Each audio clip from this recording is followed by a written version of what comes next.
नमस्कार बच्चों। माध्यमिक शिक्षा परिषद उत्तर प्रदेश के ई लर्निंग प्रोग्राम के अंतर्गत आज मैं कक्षा 11वीं के भूगोल प्रयोगात्मक में स्थलाकृतिक मानचित्रों के बारे में चर्चा करूंगी। मैं डॉक्टर रेणु राय, राजकीय इंटर कॉलेज बड़ौदा हिंदवान हापुड़ से हूं। इस पाठ को पढ़ने के पश्चात आप ये जान सकेंगे कि स्थलाकृतिक मानचित्र क्या होते हैं, इनका क्या उपयोग है और इनको समझने के लिए हमें क्यों परंपरागत चिन्ह का इस्तेमाल करना पड़ता है, समोच्च रेखाएं क्या होती हैं और हम क्रॉस सेक्शन किस तरीके से बना सकते हैं, और जो विभिन्न ढाल और विभिन्न जो स्थलाकृतियां हैं समोच्च रेखाओं की मदद से हम उनका भी क्रॉस सेक्शन किस तरीके से बना सकते हैं। और अंत में जो हमें जो टोपोग्राफिकल शीट पढ़नी है 63K/12 उसको भी डिटेल में समझेंगे।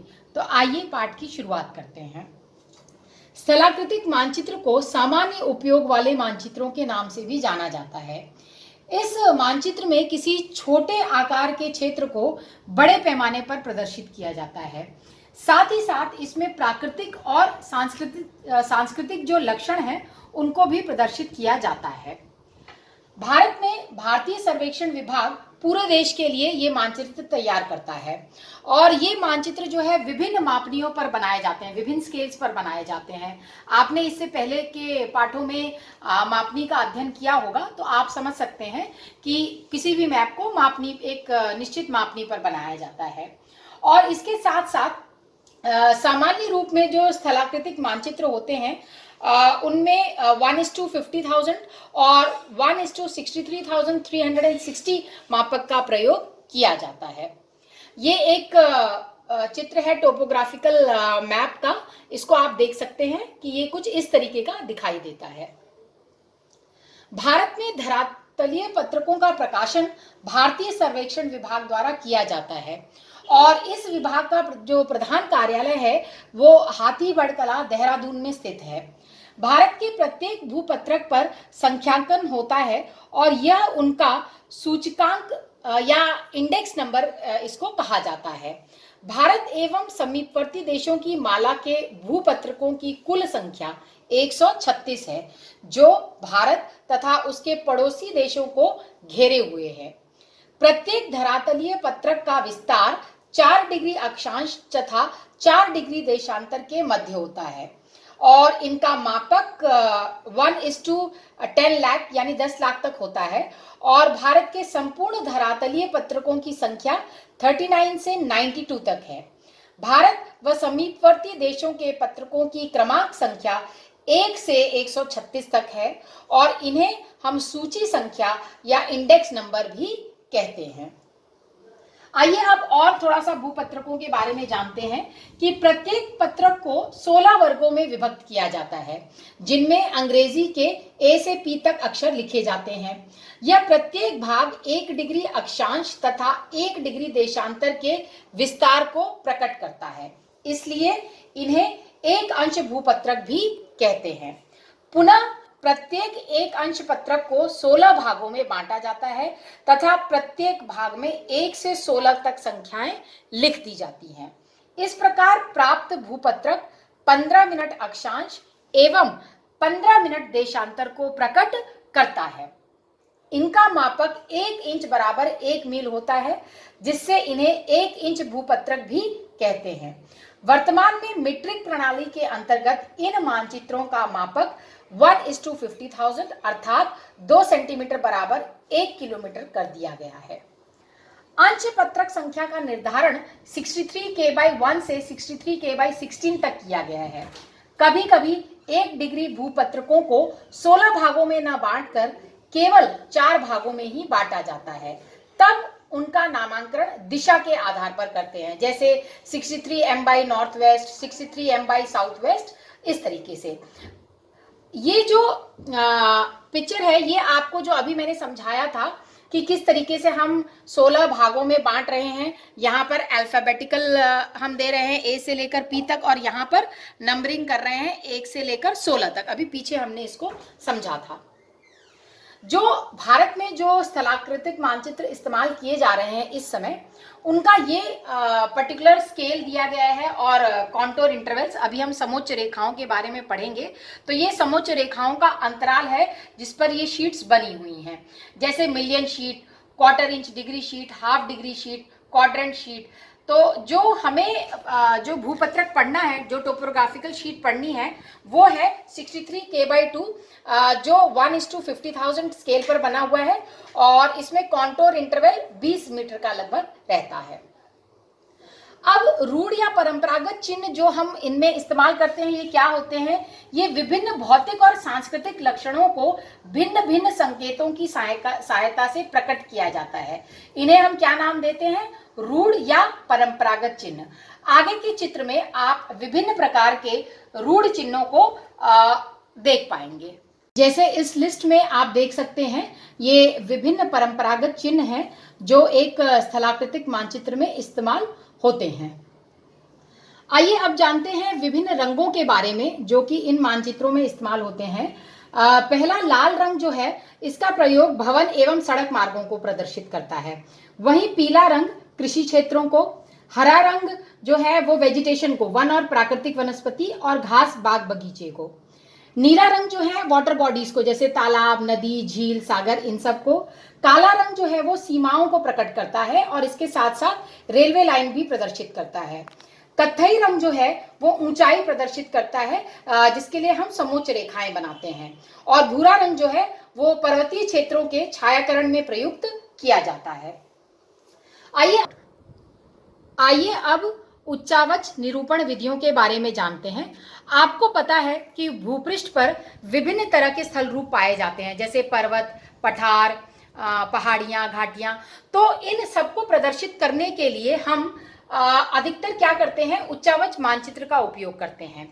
परंतु उच्चावच लक्षण प्रदर्शित करने के लिए पहले से विभिन्न विधियां इस्तेमाल होती आई हैं, जैसे हैशूर विधि, पहाड़ी छायांकन विधि, स्तर आभा, बेंचमार्क, स्थानिक ऊंचाई और समोच्च रेखाएं। परंतु उच्चावच को दिखाने के लिए जो सर्वाधिक जो विधि उपयोग की जाती है वो है समोच्च रेखाओं वाली विधि। अब समझते हैं कि समोच्च रेखाएं हम किसे कहते हैं। तो समोच्च रेखाएं उन कल्पित रेखाओं को कहते हैं जो समुद्र तल से समान ऊंचाई वाले स्थानों को मिलाते हुए खींची जाती है। प्रत्येक समोच्च रेखा के एक छोर पर उसकी ऊंचाई मीटर या फुट में अंकित कर दी जाती है और समोच्च रेखा के मध्य का जो अंतर होता है वो समान होता है, जैसा आप इस फिगर में देख रहे हैं। समोच्च रेखाओं में अधिकतर जो ऊर्ध्वाधर अंतराल हैं वो 20, 50, 100 मीटर पर खींची जाती है और इसे हम समोच्च रेखाओं का अंतराल कहते हैं। और सामान्यतः इसे मीटर में व्यक्त किया जाता है और एक स्थान से दूसरे स्थान पर ढाल की प्रकृति के अनुसार दो समोच्च रेखाओं के बीच की जो क्षैतिज दूरी होती है, जो हॉरिजॉन्टल जो उसका डिस्टेंस होता है, उसमें तो अंतर होता है, जबकि जो वर्टिकल जो डिस्टेंस है, जो ऊर्ध्वाधर अंतराल है, वह अचल होता है। क्षैतिज दूरी, जिसे हम क्षैतिज तुल्यांक या हॉरिजॉन्टल इक्विवेलेंट भी कहते हैं, के नाम से भी इसे जाना जाता है। और जो मंद ढाल होती है के लिए यह अधिक होता है और तीव्र ढाल के लिए यह कम होती है। आइए अब इसकी विशेषताओं पर चर्चा करते हैं कि समोच्च रेखाओं की क्या क्या विशेषताएं हैं।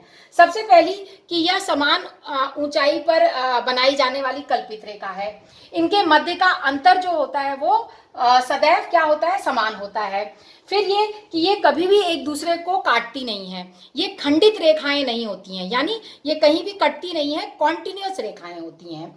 फिर दूसरी बात ये कि समोच्च जो रेखाएं हैं किसी भी दिशा की ओर मुड़ जाती हैं, जो प्रायः दूसरी समोच्च रेखा का ही अनुसरण करती हुई दिखाई देती है। समोच्च रेखाओं से पार्श्व चित्र खींचकर वास्तविक भू आकृतियों को पुनः निर्मित किया जा सकता है। इसको आप इस तरीके से भी समझ सकते हो, जैसे मान लीजिए एक हिल है, वास्तव में उसका जो कॉन्टूर है, उसकी जो समोच्च रेखाएं हैं वो कॉन्सेंट्रिक सर्कल के रूप में बनती हैं, कुछ इस तरीके से। तो असल में तो ये लैंडफॉर्म ऐसा है, परंतु जब हम इसकी समोच्च रेखाएं बना रहे हैं तो वो कुछ इस प्रकार बनेंगी। देखिए, इक्वल डिस्टेंस है, 500-500 का अंतर है और बराबर दूरी पर ये बनी हुई हैं। आइए अब बात करते हैं कि समोच्च रेखाएं और उनके अनुप्रस्थ परिच्छेद खींचना, किस तरीके से हम डिफरेंट लैंडफॉर्म्स या डिफरेंट स्लोप्स का क्रॉस सेक्शन बना सकते हैं। तो सबसे पहले ढाल के प्रकारों की चर्चा करेंगे। ढाल को मुख्यतः मंद ढाल, खड़ा ढाल, अवतल, उत्तल एवं तरंगित भागों में वर्गीकृत किया जाता है। और जनरली जो ढाल होता है उसको डिग्री या कोण में मापा जाता है। सबसे पहले हम बात करेंगे मंद ढाल की या जेंटल स्लोप की। पहले जानते हैं ये होता क्या है।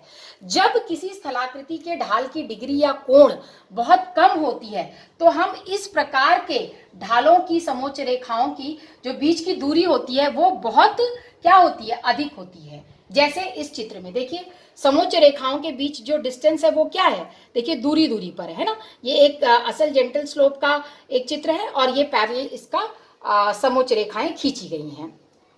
वहीं अगर खड़ी ढाल की बात करें तो किसी स्थलाकृति के ढाल का कोण जब अधिक होता है तो वह खड़ी ढाल का निर्माण करता है।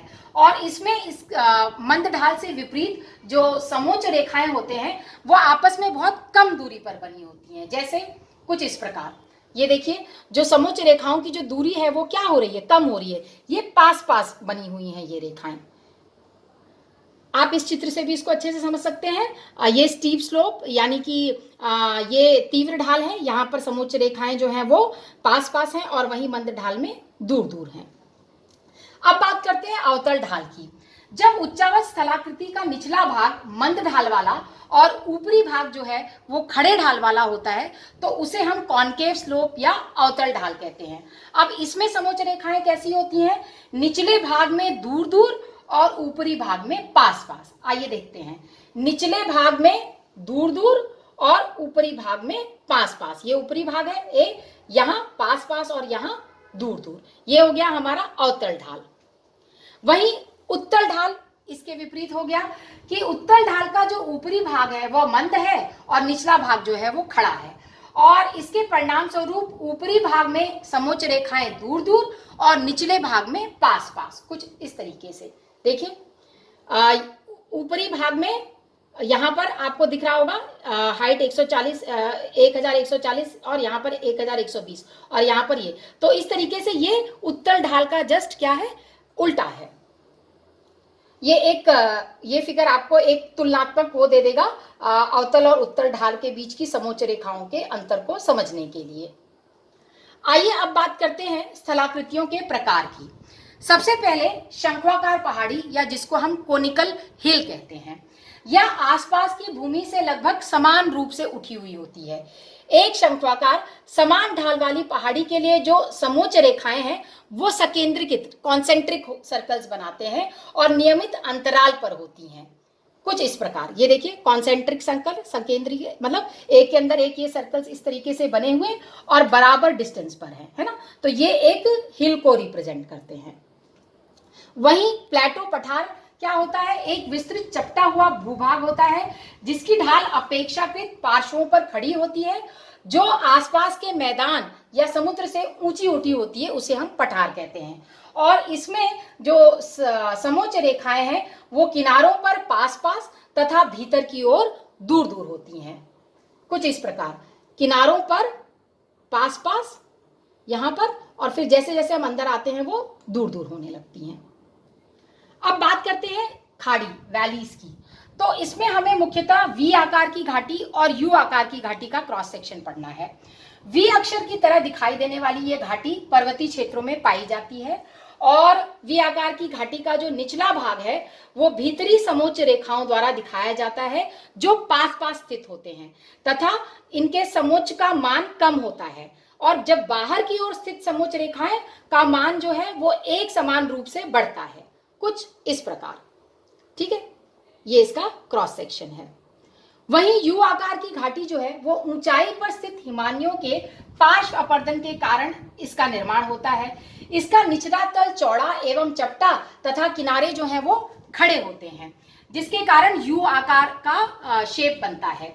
तो इसमें क्या होता है कि जो समोच्च रेखाएं जो हैं इसके दोनों के किनारों के बीच का अंतर जो है वो अधिक होता है और बाहर की ओर स्थित जो दूसरी समोच्च रेखाओं के लिए एक समान अंतराल के साथ समोच्च रेखाओं का मान जो है वो बढ़ता जाता है। यहाँ पर देखिए ये यू आकार बन रहा है कुछ इस तरीके से, है ना। बाहर की ओर समोच्च रेखाओं का जो मान है वो बढ़ता जा रहा है, अंदर 3200 और बाहर जाकर ये 4000। अब बात करते हैं महाखंड या गॉर्ज की। उच्च भागों में जहां नदियों के द्वारा पार्श्व अपर्दन की अपेक्षा ऊर्ध्वाधर अपर्दन की क्रिया तीव्र होती है, वहां पर इस तंग घाटी का निर्माण होता है। यह गहरी तथा संकरी नदी घाटियां होती हैं जिनके दोनों किनारों का ढाल बहुत तीव्र होता है और तंग घाटी को पास पास स्थित समोच्च रेखाओं के द्वारा दर्शाया जाता है, जिसमें भीतरी समोच्च रेखाओं के बीच का अंतर बहुत कम होता है जो इसके दोनों किनारों को दिखाता है। ये देख सकते हो आप इसका क्रॉस सेक्शन, है ना, ये इसका चित्र है। इसके बाद स्पर या पर्वत स्कंद किसे कहते हैं? पर्वत श्रृंखलाओं से घाटी की ओर झुकी हुई उत्तल ढल वाली आकृति को स्पर या पर्वत स्कंद कहा जाता है। इसे वी आकार की समोच्च रेखा के द्वारा ही दर्शाया जाता है, परंतु अंतर सिर्फ इतना है कि ये इसके जस्ट उल्टा है ना, कि वी के दोनों किनारे ऊंचाई वाले भाग को दिखाते हैं तथा इसकी चोटी निचले हिस्से को, कुछ इस प्रकार। अब आइए बात करते हैं भृगु या क्लिफ की। यह अत्यधिक तीव्र ढाल या खड़े पार्श्व वाली भू आकृति है। मानचित्र पर भृगु की पहचान पास पास बनी समोच्च रेखाओं से की जाती है जो आपस में जुड़ी हुई प्रतीत होती हैं, कुछ इस तरीके से। ये देखिए आपस में यहाँ पर जुड़ी हुई हैं, ठीक है, तो ये इसकी पहचान है। वहीं जलप्रपात जो है, जब किसी नदी तल पर काफी ऊंचाई से पानी का अचानक ऊर्ध्वाधर गिरना जलप्रपात कहलाता है। और इसको किस तरह की समोच्च रेखाओं से दिखाया जाता है कि परस्पर समोच्च रेखाओं के मिल जाने से जलप्रपात को पहचाना जा सकता है, और रैपिड जो है वो अपेक्षाकृत दूर स्थित समोच्च रेखाओं के द्वारा दर्शाया जाता है। यहाँ पर ये देखिए, ये जहां मिल रहे हैं वहां पर वाटरफॉल बन रहा है। अब आइए बात करते हैं इन स्थलाकृत मानचित्रों के इंटरप्रिटेशन की, जिसको हम निर्वचन कहते हैं, कि कैसे हम इन मानचित्रों को समझ सकते हैं। तो जो स्थलाकृत मानचित्र जो है उनको समझने के लिए, उनका इंटरप्रिटेशन करने के लिए हमें बहुत सारी चीज़ों की मदद लेनी पड़ती है। जैसे हमें डायरेक्शन देखना पड़ता है, हमें ये देखना पड़ता है कि उसमें कौन कौन से रूढ़ चिन्ह जो है वो इस्तेमाल हुए हैं, ठीक है, और जो निर्देश और सूचनाएं जो दी होती हैं उसके हिसाब से हम इन मानचित्रों का इंटरप्रिटेशन कर सकते हैं। तो इसमें कौन कौन सी विधि है? पहली जो वो है प्रारंभिक सूचना। इसके अंतर्गत आप मानचित्र में राज्य, जिला, संस्था, वर्ष, मापक, इन सबको आप जान सकते हैं, और इसके साथ साथ स्थिति और परंपरागत चिन्ह भी दिए होते हैं। तो यह प्रारंभिक सूचना है जो आसानी से मिल जाती है। दूसरा, उच्चावच एवं जल प्रवाह। तो इसमें क्या है कि जो धरातल की संरचना और ढाल को प्रकट किया जाता है किसके माध्यम से? समोच्च रेखाओं के माध्यम से। इसमें नदी घाटियां भी हम आसानी से दिखा सकते हैं। फिर प्राकृतिक वनस्पति, जैसा कि हम पहले भी पढ़ चुके थे कि पीले रंग से कृषि क्षेत्र और हरे रंग से प्राकृतिक वनस्पति और घास एवं झाड़ियों को दिखाया जाता है। वही जो सिंचाई के साधन हैं उनको भी हम अलग अलग चिन्हों से दिखाते हैं। यातायात के साधनों में जैसे सड़क मार्ग है या रेल मार्ग है, इनको भी अलग अलग चिन्ह से हम दिखा सकते हैं। उद्योग धंधों को भी दर्शाया जाता है। जो विभिन्न उद्योग धंधे होते हैं उनको भी हम इसमें दर्शा सकते हैं। वहीं सभ्यता एवं संस्कृति की बात करें तो विद्यालय, मंदिर, मस्जिद, गिरजाघर या रेलवे स्टेशन, ये भी परंपरागत चिन्हों की सहायता से दर्शाए जाते हैं। ऐतिहासिक स्वरूप की बात करें तो इन भूपत्रकों से युद्ध स्थल, किला, राजधानियां, ऐतिहासिक स्थलों तथा अन्य महत्वपूर्ण ऐतिहासिक तथ्यों का भी बोध होता है। आइए अब हम अनुप्रस्थ परिच्छेद बनाने के जो विभिन्न चरण हैं और जो विधि है उसको समझते हैं कि किस तरह से हम क्रॉस सेक्शन बना सकते हैं। तो इसके लिए सबसे पहले हमें एक पेंसिल और वाइट पेपर की जरूरत पड़ेगी। तो आइए समझते हैं कि ये कैसे बनाया जा सकता है। ये आपके सामने एक वो दिया गया है, हमने इस पर बीसी लाइन है जिस पर हमें क्रॉस सेक्शन बनाना है। तो इस पे वाइट पेपर लेकर इस बीसी लाइन पर इस वाइट पेपर को बहुत ध्यान से इन पॉइंट्स को मिलाते हुए रखेंगे, सीधे रखेंगे शीट को, और पेंसिल की मदद से जहां जहां पर ये समोच्च रेखाएं हैं वहां जहां जहां समोच्च रेखाएं काट रही हैं वहां पर सबसे पहले बी और सी पॉइंट को लगाएंगे, बी और ये सी। उसके बाद हम ये देखेंगे कि इस समोच्च रेखा की रीडिंग कितनी है, 550 मीटर। ये मीटर में हमने ये बनाया है इसको। तो जो बी पॉइंट है उसकी रीडिंग बी के नीचे 550 मीटर हम लिख देंगे। वहीं सी के नीचे हम, सी भी चूंकि 550 का कॉन्टूर है तो 550 लिख देंगे। उसके बाद जितनी भी समोच्च रेखाएं यहाँ इस पेज को काटेंगी उस पर मार्क लगाते जाएंगे कुछ यूं इस तरीके से, और ये देखेंगे कि इसके बाद इसकी क्या रीडिंग है। ये 550 से 500 यानी घट रहा है, और कॉन्टूर जो इंटरवल है, जो अंतराल है वो 10 मीटर का है। तो इसका मतलब चूंकि ये 550 से 500 की तरफ घट रहा है तो हम आगे 10 इसमें घटाएंगे, तो यानी जो ये वाली जो समोच्च रेखा है वो हो जाएगी 540। उसी तरीके से ये हो जाएगी 530। अब ये जो है, ये जो रेखा है आप ध्यान से देखिए कि ये वही समोच्च रेखा है जो यहां से घूमकर वापस आ रही है। तो आपको इस बात का ध्यान देना है कि यदि ये वही सेम समोच्च रेखा है तो इसकी रीडिंग भी सेम होगी, इसीलिए यहां पर हम इसको 530 ही लिखेंगे। उसके बाद जो आगे जो समोच्च रेखा काट रही है वो है ये वाली, और यहां से फिर ये बढ़ रहा है, ये देखिए 550 तक जा रहा है, तो ये हो जाएगी 540 और फिर ये 550, और इसके बाद सी को तो हम लगा ही चुके हैं। अब इस पेपर को हम ले जाकर फिर जो हमने यहां पर जो एलिवेशन बनाया हुआ है वर्टिकली, उस पर बी और सी पॉइंट पर लिख देंगे। यहां पर हमने सारी जो हाइट्स है कॉन्टूर्स की वो लिख दी है, 510 से शुरू होकर 590 तक जो इस मैप में बनी हुई थी। तो अब जहां जहां पर ये पॉइंट्स है यहाँ पर उन पेपर को खिसकाते हुए ले जाएंगे और एक क्रॉस बनाएंगे। जैसे ये पॉइंट 550, उस तरीके से जो नेक्स्ट पॉइंट है वो 540, उसके बाद 530, और आगे इस तरीके से सारे पॉइंट्स को हम बना लेंगे, 530 और सबसे आखिर में ये वाला। तो अब इन जो जितने भी वो हैं उनको हम जोड़ेंगे और ये देखेंगे कि हमारी जो क्रॉस सेक्शन है या प्रोफाइल है वो किस तरीके से बन रही है। इस तरीके से पेंसिल को जोड़ते हुए हम यहाँ पर ये डिप कर रहा है, हाइट कम हो रही है तो नीचे की तरफ जाते हुए और फिर यहाँ से ऊपर की तरफ जाते हुए, तो आप ये देखोगे कि आप इसका जो क्रॉस सेक्शन है वो इस तरीके से बनकर आएगा। अब आपने क्रॉस सेक्शन बनाना सीख लिया और आपने ये भी जान लिया कि स्थलाकृतिक मानचित्र क्या होता है। अब आपको अपने सिलेबस में जो स्थलाकृतिक मानचित्र संख्या 63 K/12 जिसको हम मिर्जापुर शीट भी कहते हैं, जो कुछ इस तरीके से दिखाई देती है, इसको आपको डिटेल में पढ़ना है कि इस शीट में क्या क्या दिखाया जा रहा है, कैसे कैसे। तो आइए इस शीट को आप डिटेल में पढ़ते हैं। शीट की संख्या है 63 K/12 जिसको मिर्जापुर शीट भी कहा जाता है, और शीट कुछ इस प्रकार की दिखाई देती है। और इस शीट में हमें क्या क्या इंफॉर्मेशन मिलती है, पहले तो ये शीट की का इंडेक्स नंबर, फिर उसके बाद यहाँ बाईं तरफ आपको सारे परंपरागत चिन्ह दिए जाते हैं जिसके इस्तेमाल से आप मैप रीडिंग कर सकते हैं। उसके बाद ये किस मापनी पर बना हुआ है, 1:50,000, और इसके साथ साथ जो सोर्स है इस शीट का, सर्वे ऑफ इंडिया, ये नीचे लिखा जाता है। ऊपर चलेंगे तो ऊपर शीट को देखते हुए आप इसके अक्षांशीय और देशांतरीय विस्तार को जान पाएंगे।